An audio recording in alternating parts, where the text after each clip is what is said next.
Я вообще занимаюсь технологиями для слепых и слабовидящих людей.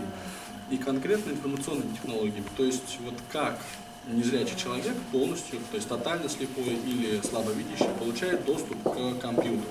Как он может использовать персональный компьютер, что для этого нужно, какое программное обеспечение, какое оборудование может помочь. То есть моя задача здесь дать общее представление участникам семинара о том, что могут сейчас адаптивные технологии.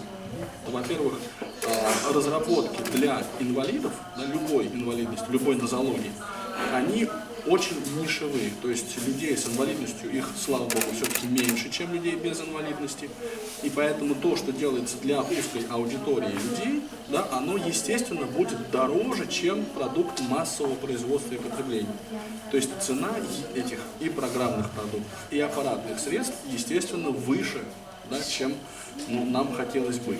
И причем разработки эти, конечно, должны и финансироваться за счет средств бюджетов разных уровней. И государству нужно, чтобы вкладывалось в это дело. Потому что на свободном рынке инвалиды себе позволить приобретать эти технологии, как правило, не могут. То есть дороговизна — это первое. А второе — это, опять же, я согласен, это распространение информации о том, что такие технологии существуют. То есть популяризация самих программ экранного доступа, синтезаторов речи, брайлевских дисплеев, брайлевских принтеров и обучение тому, как всеми этими приспособлениями или программным обеспечением пользоваться. Моя задача, я еще раз повторюсь, состояла в том, чтобы сформировать у участников самое общее представление о том, что вообще есть, что на настоящий момент может современный мир предложить человеку с инвалидностью по зрению.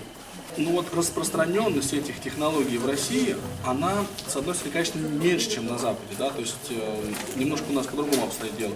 Но в общем и целом, как раз и смысл в том, чтобы рассказать о том, что существуют сенсорные устройства, которые можно купить и просто сразу пользоваться.